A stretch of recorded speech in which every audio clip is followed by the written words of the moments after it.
Picture this. You meet someone. The conversation feels electric. Days later, you're still thinking about them. You check your phone, hoping they've reached out. You replay moments in your head. You feel a pull you can't explain. Here's what nobody told you. You're not drawn to them. You're drawn to how they made you feel about yourself in their presence. And that distinction changes everything. Niccolo Machiavelli understood something 500 years ago that most people still don't get today. People don't become addicted to other people. They become addicted to the emotional experience someone engineers for them. The highs, the uncertainty, the validation followed by withdrawal. The sense that this person sees something in them that no one else does. You think it's chemistry. You think it's a connection. But what if I told you it's architecture? What if the people who seem magnetically attractive aren't lucky or naturally charismatic, but operating on principles you've never been taught?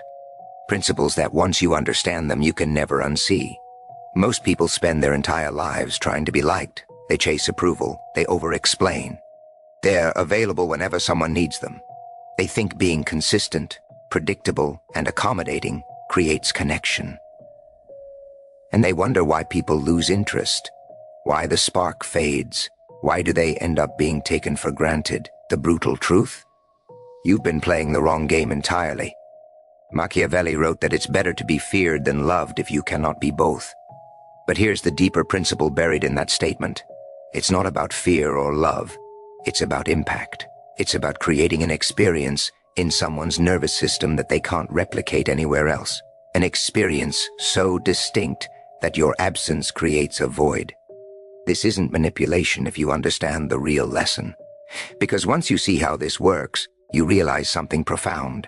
The people who seem addicted aren't trying to trap anyone. They've simply mastered something most people are unconscious of.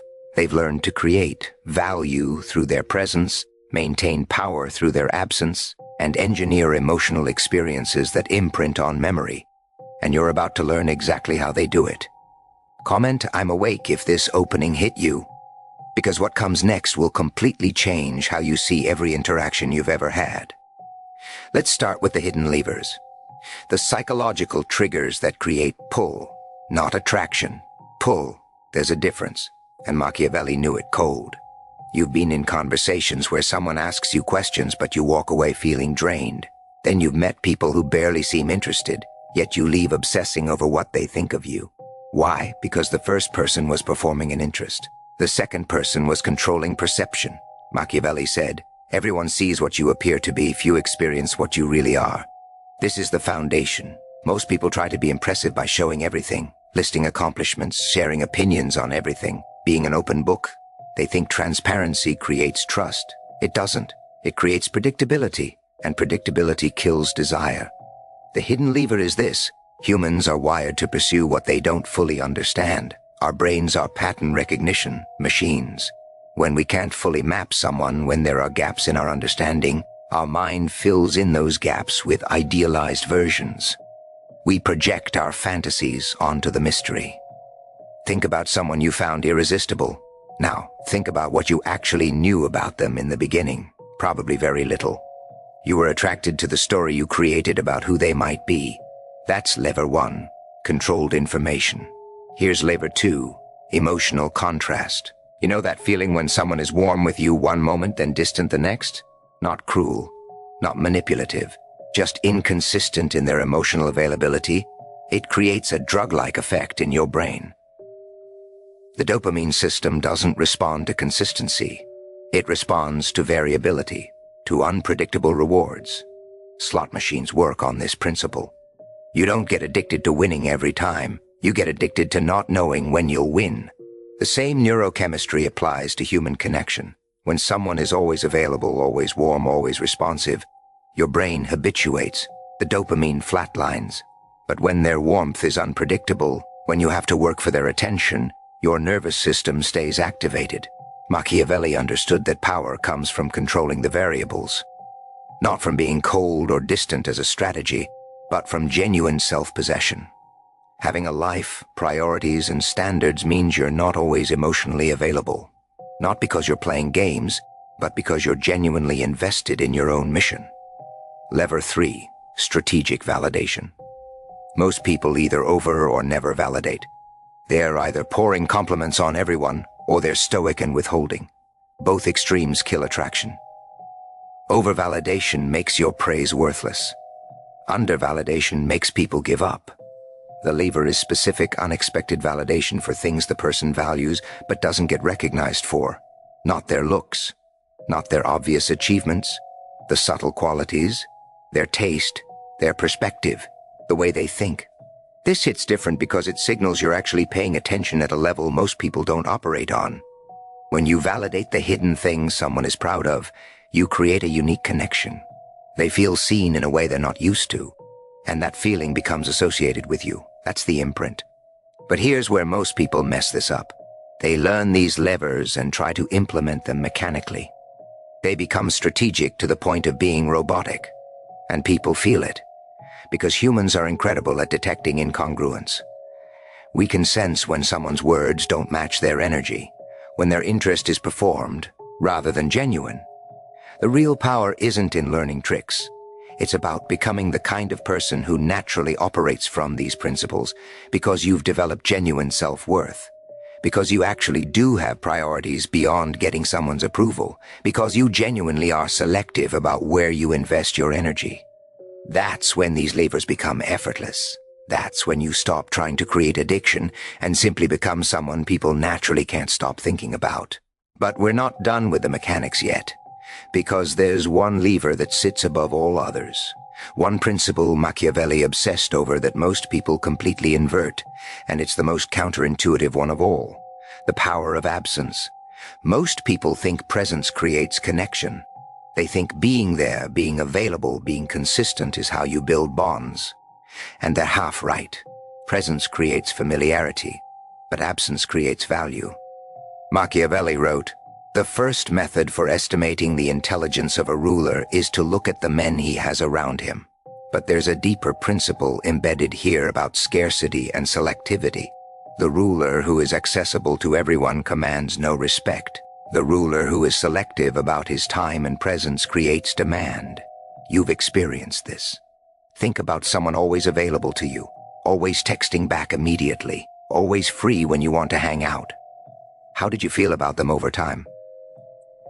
Now think about someone harder to pin down, whose attention felt earned, who had a life full enough that you had to wait for moments with them, who stayed in your mind longer. This isn't about playing hard to get.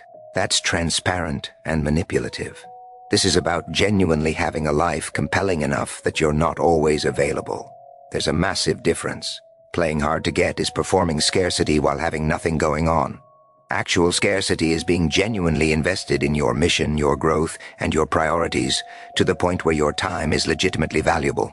When you disappear, not to manipulate, but because you're building something, people feel it. When you're unreachable, not as a tactic, but because you're focused on what matters to you, it communicates value at a subconscious level. And humans are wired to pursue what's scarce. But here's the element most people miss. It's not just about absence. It's about the contrast between presence and absence. When you are present, you're fully present, engaged, attentive, creating memorable moments. Then you withdraw not out of malice, but out of self-respect. You return to your mission, your projects, your life. This creates a rhythm, a pulse, and that pulse keeps you in someone's awareness. They experience the high of your full presence, then the space of your absence. In that space, they process the interaction, they replay it, they wonder about you. They assign meaning to moments that might have been trivial if you'd stayed available. Machiavelli understood that mystery preserves power. The moment you're fully known, fully available, fully predictable, you lose the element that keeps people engaged. Not because people are shallow, but because the human mind stops focusing on what it fully understands. We orient toward the unknown, toward the unresolved. Think about movies. The best ones leave you with questions. They don't explain everything. They trust you to sit with ambiguity, and that ambiguity keeps the story alive in your mind long after the credits roll. The same principle applies to human connection. When you're always explaining yourself, always available, always seeking to be understood, you rob people of the space to wonder about you. You hand them the complete picture, and their mind moves on. But when you maintain pockets of privacy, when you don't over-explain, when you allow silence and space, you stay interesting. This doesn't mean being cold. It doesn't mean disappearing randomly to create anxiety. It means having boundaries. It means not being so desperate for connection that you sacrifice your own time and priorities.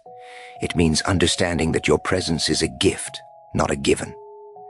The people who master this don't have to try. They're not tracking how long they wait to text back or calculating their availability. They're genuinely busy building a life they're obsessed with.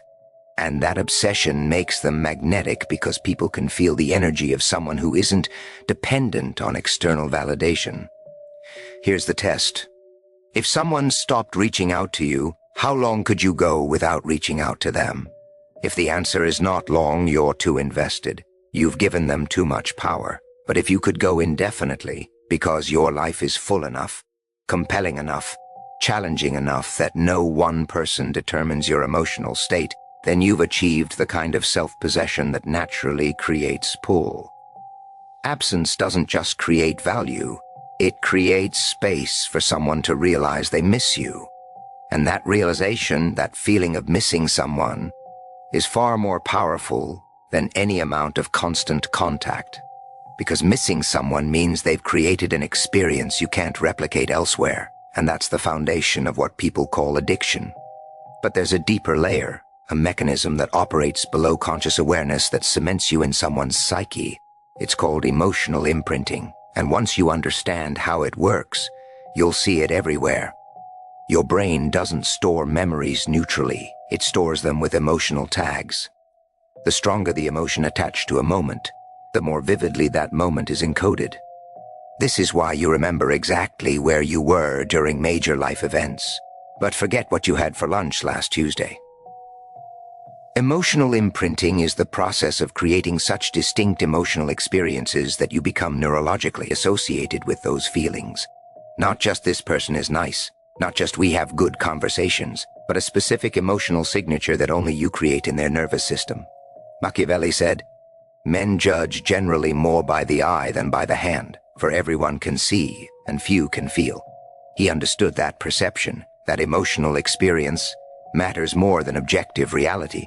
People don't remember what you said, they remember how you made them feel, and if you can engineer a specific emotional pattern, you become irreplaceable. Here's how it works. Most people are emotionally flat. They're pleasant, agreeable, consistent. They never create peaks or valleys. They're a flat line of moderate positivity. And flat lines are forgettable. Your brain filters them out because there's no contrast to grab onto. The imprint happens when you create emotional range, not chaos, not manipulation, but genuine, dynamic emotional experiences. Moments of deep understanding followed by playful challenge. Warmth followed by mystery. Validation followed by space to miss you. Think about the people you can't forget. What did they all have in common? Probably not consistent. Probably some element of unpredictability. Some moments where they were incredibly present and others where they were unreachable. Some interactions where they built you up and others where they challenged your thinking. That contrast created an emotional landscape your brain couldn't ignore. But here's the ethical line. You can create this through authenticity or manipulation. The manipulator manufactures emotions strategically. They're warm when they want something, cold when they don't. They validate to hook you, then withdraw to create anxiety. That's emotional abuse disguised as strategy. The authentic version comes from genuinely having emotional depth, from being secure enough to be vulnerable when it's real and boundaried when it's necessary, from celebrating people's wins genuinely and challenging their excuses honestly, from being warm because you want to be, not because you're performing. When you operate from authenticity, the contrast isn't manufactured. It's the natural result of being a complete human. You have moments of connection and moments of solitude, moments of generosity and moments of self-protection. And people experience the full range of who you are, which is inherently more memorable than someone who performs one-dimensional agreeability. The imprint also requires association. You need to be present during emotional peaks, not causing them necessarily, but present during them. This is why shared experiences, especially challenging or novel ones, create powerful bonds. Your nervous system encodes you as part of that peak state. This is why people bond intensely during travel, during projects, during hardship. The emotional intensity of the experience creates a neurological link. You become associated with that feeling, and later, when they think of you, their body recreates a shadow of that emotional state. But here's what separates addiction from genuine connection. Addiction requires inconsistency. It requires the highs and lows to be externally controlled. It requires someone else to be the source of your emotional state. That's dependency. That's what you don't want to create if you're operating ethically. Genuine connection, the kind that's sustainable and healthy, requires that both people can generate their own emotional stability, that the highs you experience together are bonuses, not necessities, that your absence doesn't destroy them, it just makes your presence more appreciated. So the imprint you want to create is this: when I'm with this person, I feel more alive, more seen, more challenged to grow. And when they're not around, I'm fine, but I'm aware of the specific value they add to my life. That's a healthy imprint. That's attraction without addiction. And you create it by being genuinely valuable in someone's life without making them dependent on you, by creating memorable experiences without becoming their only source of emotional highs, by being present without being invasive, by being consistent in your character without being predictable in your behavior. Machiavelli might not have had the language of neuroscience, but he understood the principle. Create an experience people can't replicate elsewhere, and they'll return to you. But the moment you become needy, desperate, or manipulative in how you create that experience, you lose the very power you're trying to cultivate. Which brings us to something most people get completely backwards, something that seems weak, but is actually the most powerful tool in your arsenal when used correctly: the art of unpredictability. You've been taught your whole life that consistency is key, that reliability builds trust. People need to know what to expect from you. And in some contexts, that's true.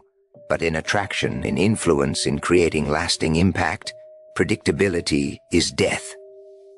Machiavelli wrote, "Since it is difficult to join them together, it is safer to be feared than to be loved when one of the two must be lacking." But hidden in this is a deeper truth about human attention. People stop paying attention to what they can predict. Their brain filters it out as background noise. But introduce unpredictability, introduce an element they can't map, and suddenly you have their full focus. Think about your daily commute. You probably couldn't describe the last 10 times you drove that route because your brain was on autopilot. But if something unexpected happened, a detour, an accident, a beautiful sunset, you'd remember it vividly. Unpredictability forces attention. Predictability allows mental drift.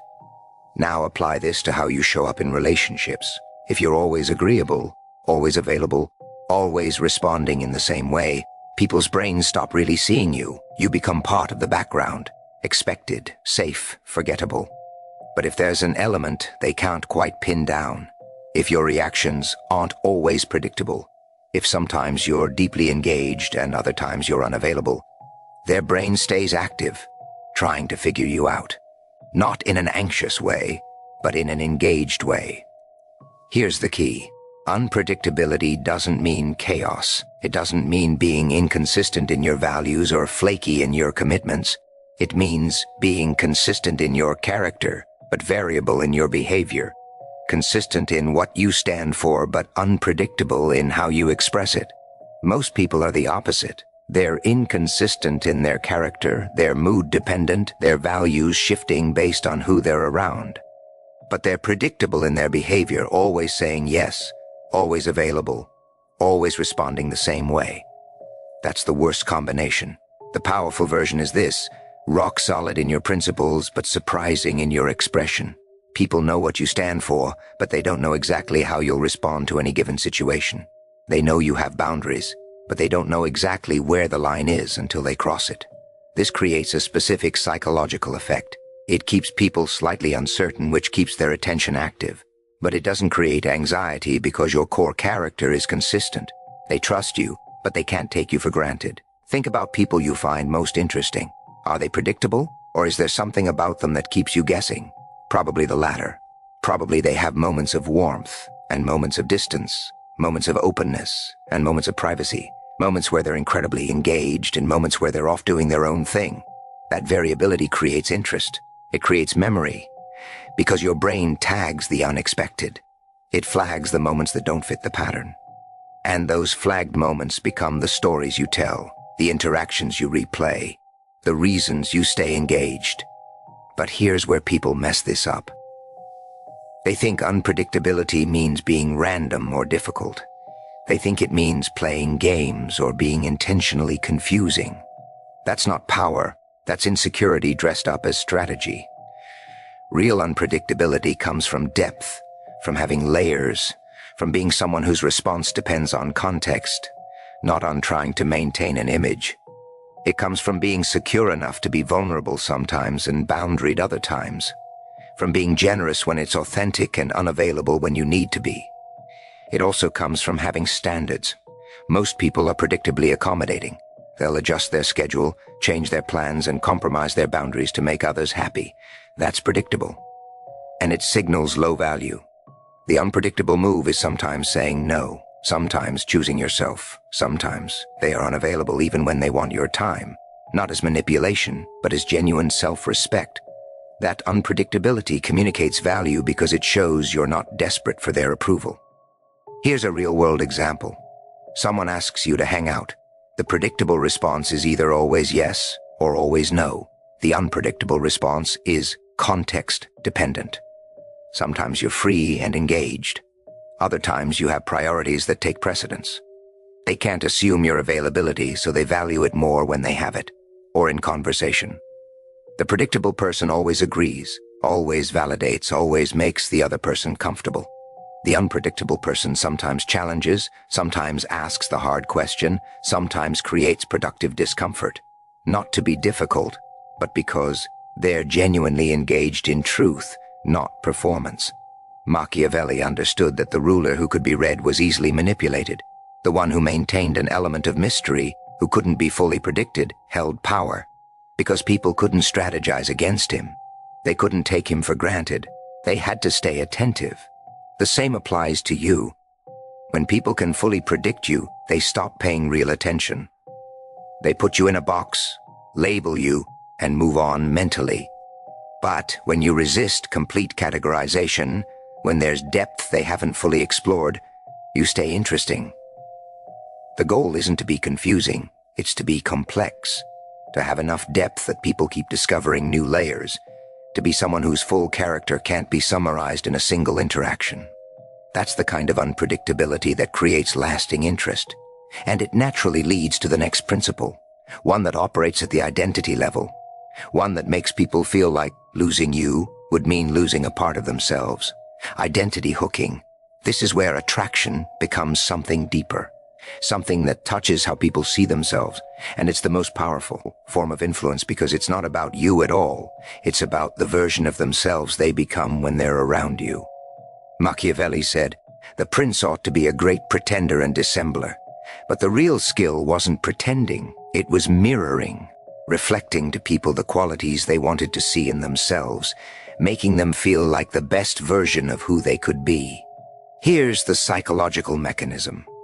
People aren't actually attracted to you. They're attracted to who they are when they're with you. If they feel more interesting, more intelligent, more attractive, more capable in your presence, they'll associate that elevated state with you, and they'll crave your presence because they crave that version of themselves. This is why people become addicted to those who see their potential, who recognize qualities in them that they're proud of but don't often get acknowledged for, who treats them like the person they're trying to become, not the person they've been. When someone makes you feel like the best version of yourself, you don't just like them, you need them. Because in their absence, you slip back into the lesser version.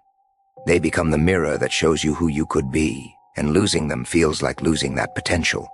But here's where it gets manipulative if you're not careful. If you're artificially creating this reflection, if you're performing, seeing things that aren't there just to hook someone, you're building on a lie. And it will collapse. Worse, You're creating dependency where it shouldn't exist. The ethical version is this: genuinely see people's potential and reflect it to them, not to trap them, but to help them grow into it. Be the person whose presence makes them want to level you, not because they need your approval, but because you've shown them what's possible. Here's how it works in practice. Most people either overcompliment or undercompliment.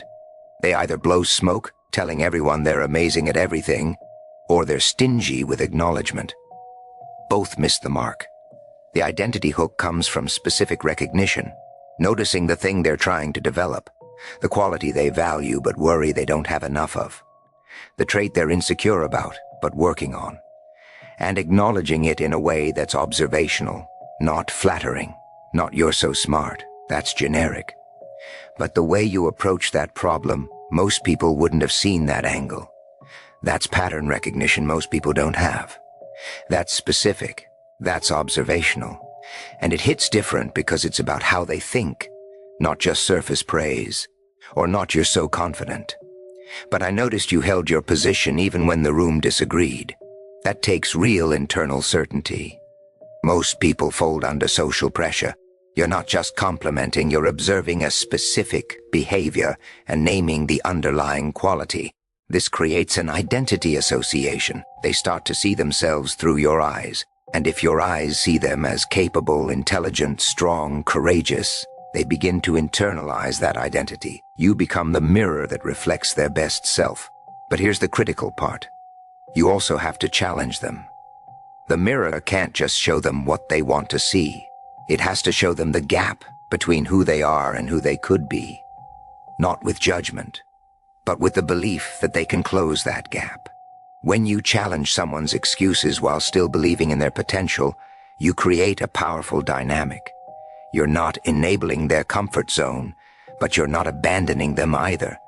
You're the force that pushes them toward the version of themselves they claim they want to be. This is why coaches, mentors, and transformational figures create such strong bonds. They hold up a mirror that shows both your current state and your potential, and they refuse to let you settle for the gap between them. Machiavelli understood that influence came from becoming indispensable to someone's sense of self. The advisor who could be replaced was powerless. The advisor who became integral to the prince's identity was untouchable. You become integral by being the person in whose presence someone becomes more themselves, more of what they want to be. Not because you're doing something to them, but because you're creating an environment where that version can emerge. This is also why breakups with certain people are so devastating. You're not just losing them, you're losing the version of yourself that existed in their presence, the reflection they provided, the identity you built around being seen by them. If you want to create a lasting impact, create an environment where people expand, where they feel permission to be more ambitious, more honest, more creative, more bold. Become associated with their growth, and they'll associate you with their best self, but never make them dependent on you for that reflection. The goal is to show them what's already there, not to become the only mirror they trust. That's manipulation. That's creating addiction instead of empowerment. The highest form of this is teaching them to see themselves clearly without you, giving them the tools to recognize their own value, call out their own excuses, and push themselves toward their potential. When you do that, they don't become addicted to you, they become grateful to you. And gratitude is far more powerful than dependency. Which brings us to something that seems completely counterintuitive but is actually essential, something most people get exactly backwards because they've confused vulnerability with weakness. Controlled vulnerability. You've been told to be authentic, to be open, to share your feelings, and in the wrong hands, that advice creates people who overshare, trauma dump, and use emotional exposure as a manipulation tactic. Real vulnerability, the kind that creates genuine intimacy without sacrificing power, is something entirely different. It's strategic, selective, and purposeful. Machiavelli wrote extensively about appearing one way while being another. But there's a subtler reading of his work. It's not about deception. It's about understanding that not everyone deserves access to your inner world, that intimacy is a privilege, not a right, and that the selective sharing of your true self is what makes it valuable. Most people either overshare or never share. They're either posting every emotion on social media and telling their life story to strangers, or they're completely closed off, never letting anyone in. Both extremes kill attraction. Oversharing makes you common, when everyone knows everything about you, when you've laid out your entire history, your every insecurity, your every struggle to anyone who'll listen. You've given away the mystery. You've made yourself predictable. And worse, you've often made yourself a burden. Never sharing makes you inaccessible. People can admire you from a distance, but they can't connect with you. You're interesting but cold, impressive but not intimate. And humans crave both. They want to respect you and feel close to you. Controlled vulnerability is the sweet spot. It's sharing selectively, letting people in gradually, revealing layers over time rather than all at once, and most importantly, sharing in a way that creates connection without creating obligation. Here's what that looks like. You don't hide that you've struggled, but you don't lead with your trauma. You don't pretend you're perfect, but you don't weaponize your imperfection to manipulate sympathy. You share moments of genuine humanity without making it someone else's responsibility to fix you. The timing matters. Most people share vulnerability as a first move, trying to create instant intimacy. That's backwards. Vulnerability is earned. It comes after trust is established, not before. When you share too early, it feels like manipulation or neediness. When you share after someone has proven they're trustworthy, it deepens the bond. The content matters too. There's vulnerability that invites connection and vulnerability that creates burden. Sharing that you're working through something and how you're approaching it, that's attractive vulnerability. Sharing that you're falling apart and need someone to save you, that's neediness disguised as authenticity. Machiavelli understood that showing weakness strategically could actually increase influence. The leader who admitted a mistake took power from his critics. The one who showed calculated humility made people feel trusted. But he never confused strategic vulnerability with actual weakness. Your vulnerability should reveal character, not chaos. It should show depth, not desperation. When you share a struggle, you should also share how you're handling it. When you admit an insecurity, you should also show the work you're doing to address it. This creates a specific effect. People feel let in, they feel trusted.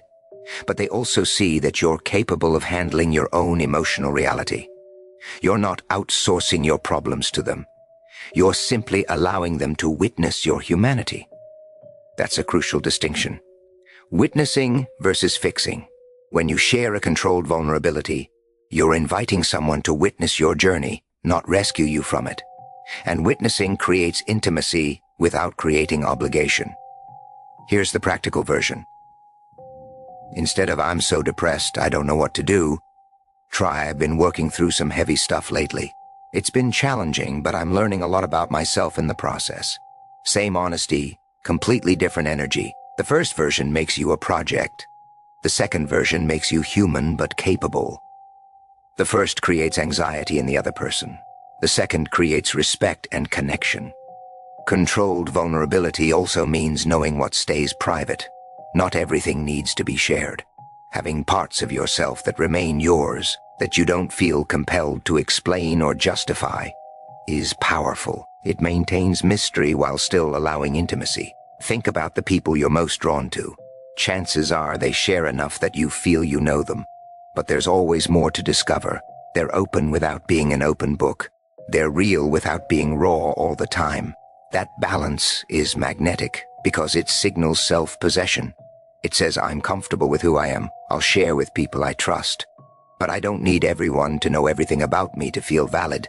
And here's the part that protects you.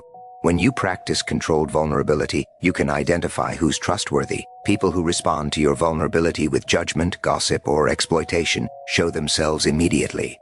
People who respond with respect, reciprocity, and discretion earn deeper access. It's a filter. And that filter protects you from giving your intimate self to people who don't deserve it while still allowing genuine connection with those who do. The ultimate version of this is being vulnerable about your strength, not just your weakness. Sharing what you're building, what you're working toward, what you're excited about. That's vulnerability too, because you're revealing what matters to you, what you hope for, what you're willing to risk for. And that kind of vulnerability, where you share your ambitions and your mission, creates a different kind of attraction. People want to be part of something. When you share what you're creating, you invite them into your vision without needing their validation of it. Machiavelli knew that the leader who never showed his hand was respected, but never truly followed. The leader who shared his vision, who let people see his passion and purpose, inspired loyalty. But he shared it selectively, with those who had earned the right to be part of it. That's the model. Be open with the right people at the right time about the right things. And the natural result is intimacy that doesn't compromise power connection, that doesn't create dependency. Vulnerability that strengthens rather than weakens your position. But vulnerability without value is just emotional noise. So, let's talk about how to build the kind of value that makes your presence genuinely irreplaceable. The value escalation loop. This is where most people completely miss the strategy. They think being valuable means being useful. So they become the person everyone calls when they need something. The helper, the fixer, the one who's always there. And they wonder why people take them for granted, why their generosity isn't reciprocated. Why do they feel drained and unappreciated despite giving so much? Here's the truth that nobody tells you. Being useful isn't the same as being valuable. Usefulness makes you a tool. Value makes you essential. Machiavelli wrote about the importance of being necessary to the prince, not just helpful. There's a world of difference. Helpful people are everywhere. Necessary people are rare. And the difference comes down to how you escalate your value over time. Most people start strong. They're impressive when you first meet them. Then they plateau.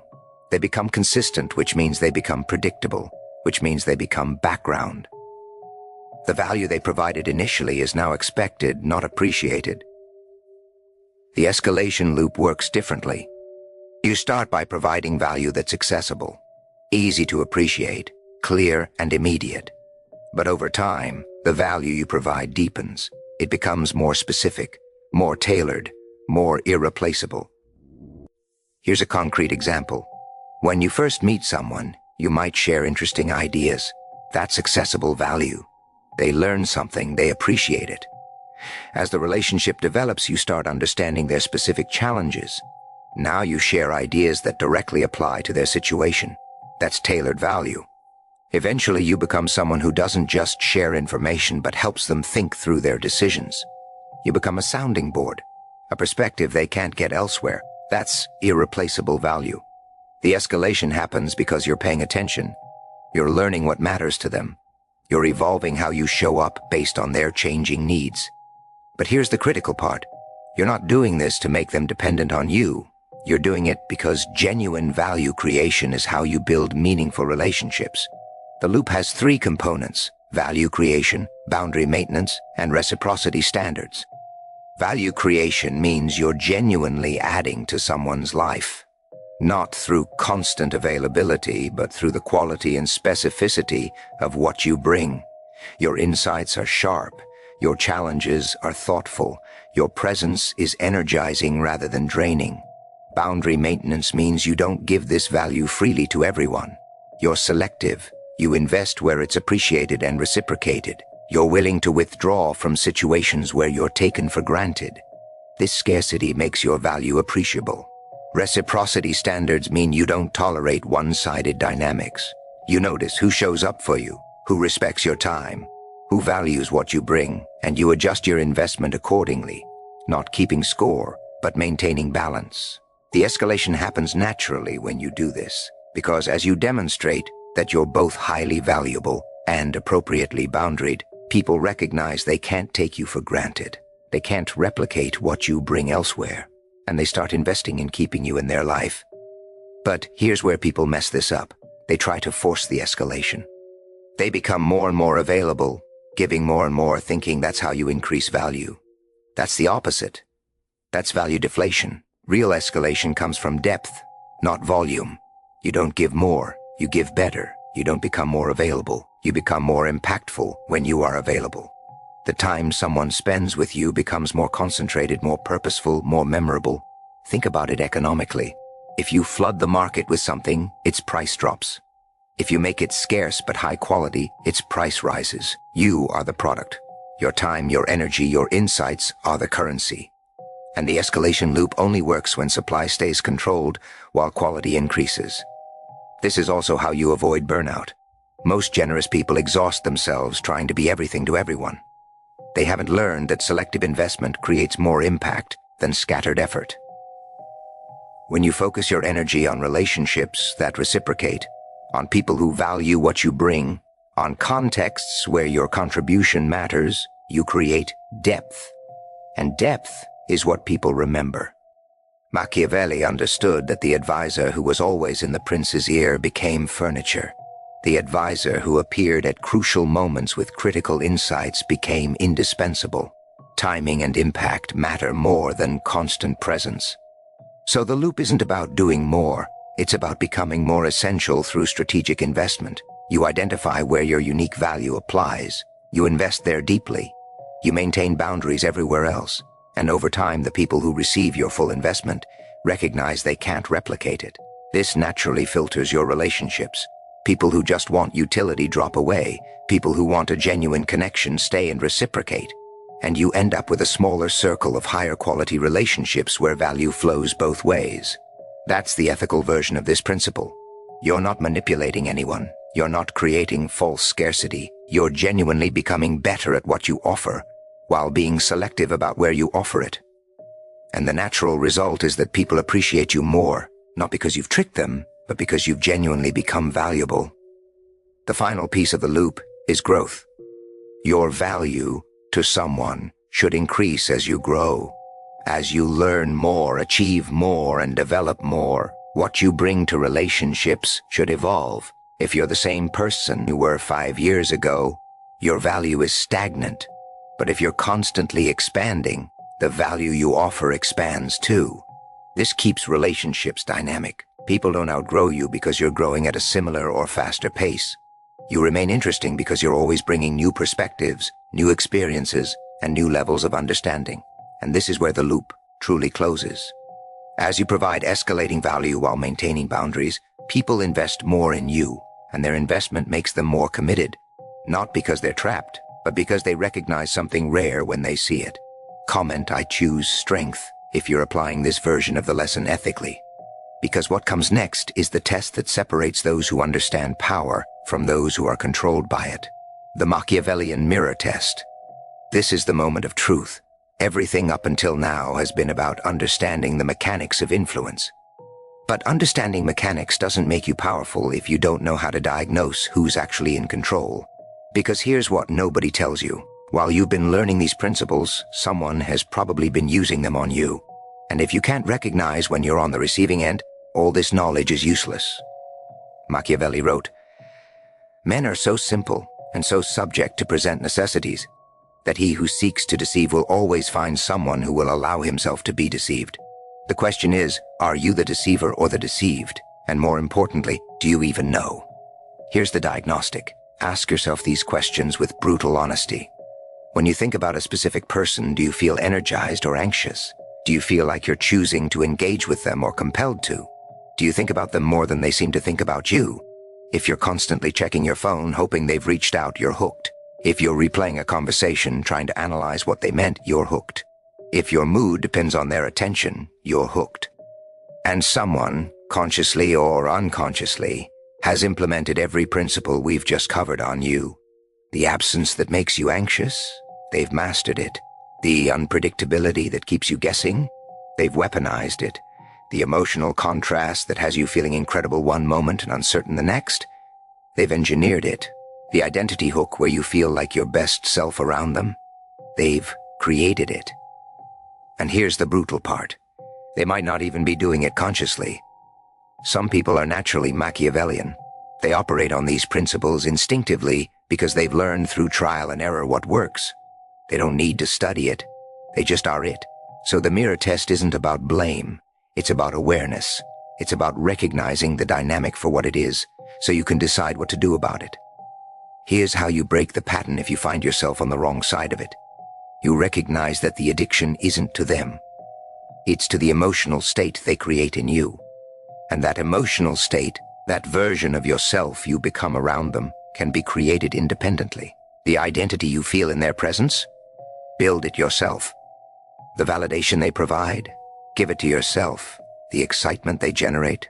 Create it through your own mission and purpose. The moment you realize you can generate your own emotional states without needing them as the source, the addiction loses its power. This is the ultimate form of self-mastery. Not needing anyone to make you feel complete, valuable, or worthy. Not because you're closed off or independent to the point of isolation, but because you've developed genuine self-sufficiency. Machiavelli understood that the prince who needed his advisors was weak. The prince who wanted his advisors but didn't need them was strong. The same applies to you. Wanting connection is human. Needing specific people for your emotional stability is dependency. The mirror test also works in reverse. Are people acting this way about you? Are they overly invested, constantly seeking your attention, mood dependent on your validation? If so, you've created addiction, not attraction.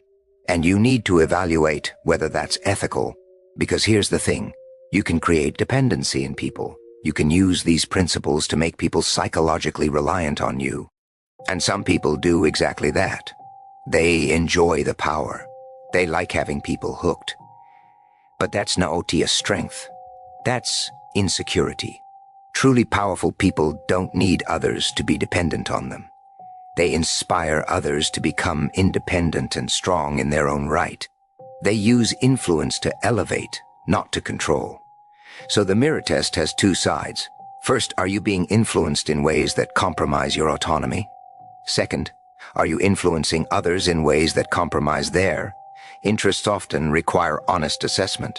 If you find yourself hooked, the solution isn't to become cold or closed off. It's to rebuild your center, to reinvest in your own life, your own mission, your own value independent of anyone's attention, to remember that you are complete without anyone else completing you. If you find you've hooked others, the solution is to release them, not by abandoning them, but by empowering them, by encouraging their independence, by making it clear that while you value the connection, you don't want them to need you, only to want you. This is the mark of ethical influence. You make people better by knowing you, not being dependent on you. You add to their life, not become their life. You inspire growth, not attachment. Machiavelli was often painted as cynical and manipulative, but read closely. He was a pragmatist who understood power. And true power doesn't come from controlling others. It comes from mastering yourself to the point where others are naturally drawn to you, but you're equally fine whether they stay or go. That's the mirror test. Can you walk away from anyone without losing yourself? Can others walk away from you without falling apart?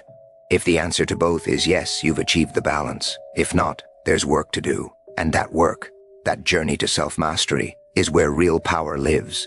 Not in techniques, not in strategies, but in becoming so complete in yourself that everything else is just enhancement, not necessity. Which brings us to the final transformation. The shift that changes everything. The realization that makes all the tactics irrelevant. You've learned the mechanics. You understand the principles. You know how emotional imprinting works, how absence creates value, how unpredictability captures attention, how identity hooking creates connection. You know how to create controlled vulnerability and escalate value and read the dynamics of power. But here's the final truth that Machiavelli understood, but that most people miss when they read him. The most powerful position isn't making people addicted to you. It's becoming the kind of person people naturally gravitate toward without you trying, without you strategizing, without you manipulating. Because when you have to maintain tactics to keep people interested, you're working, you're performing, you're exhausting yourself maintaining an image. And that's not power, that's slavery to someone else's perception of you. Real power is being so grounded in who you are, so committed to your mission, so clear on your values, that people either resonate with you or they don't.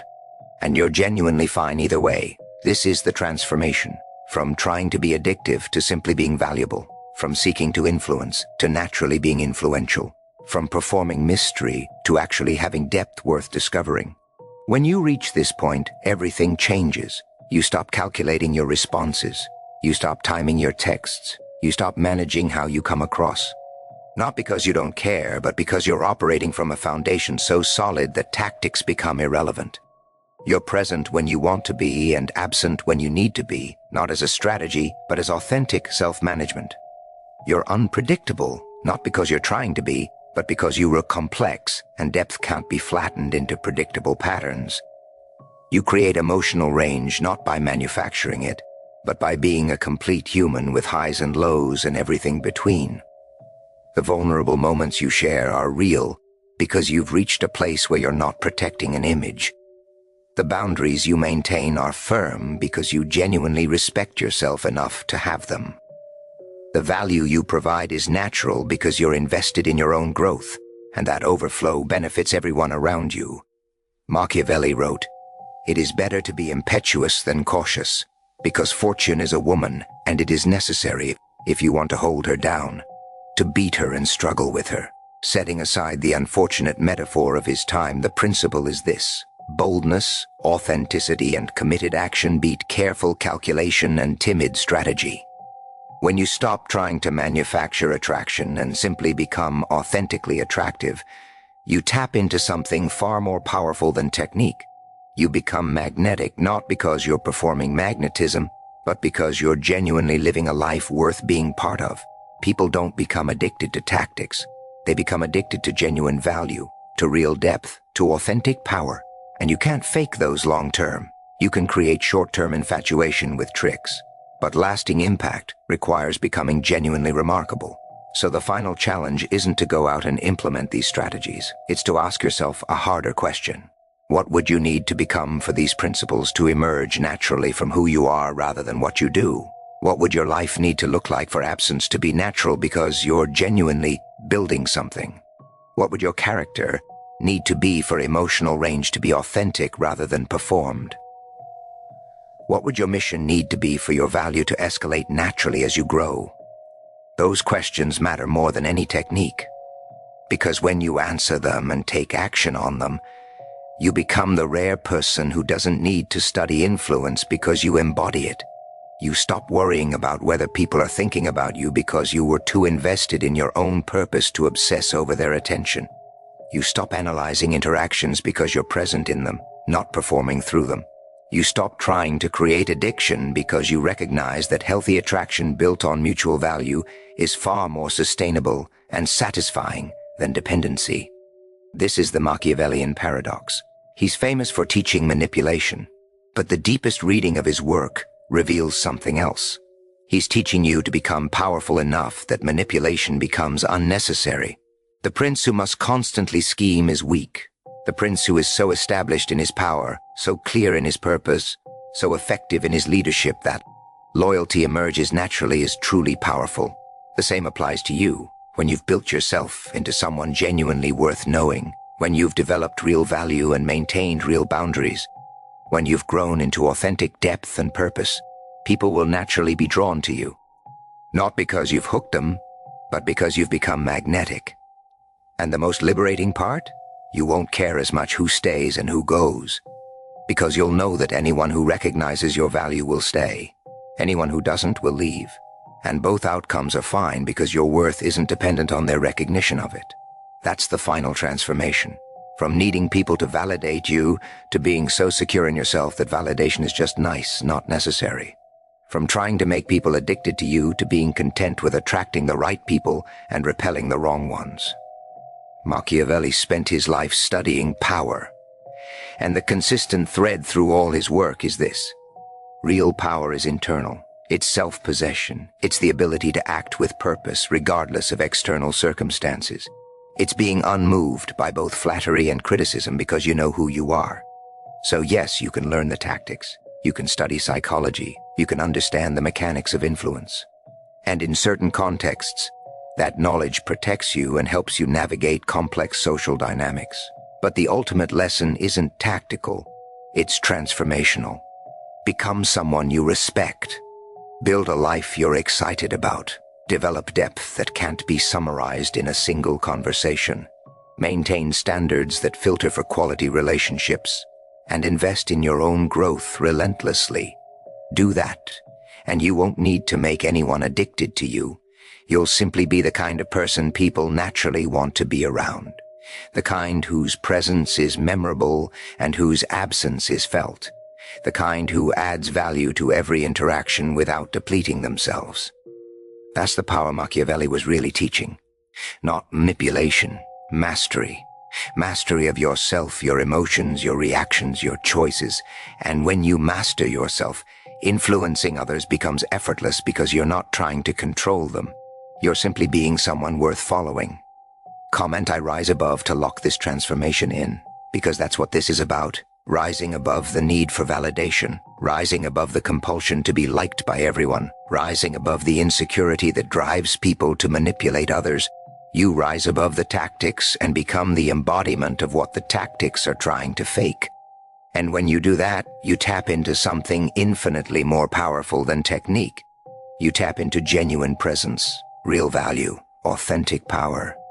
The world is full of people trying to hack attraction, trying to shortcut the connection, trying to manufacture influence through manipulation.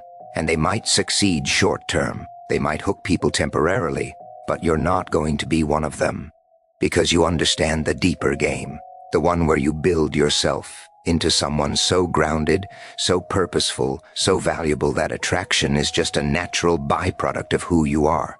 You become the addiction not by making people need you, but by being someone people naturally want around. And the difference between those two things is everything. That's the Machiavellian lesson everyone misses. He's not teaching you to control people. He's teaching you to master yourself so completely that control becomes unnecessary.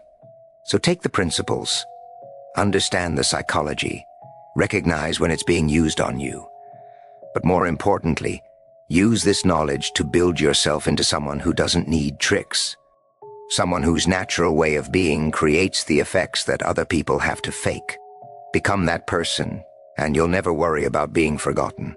You won't stress about whether someone's thinking about you.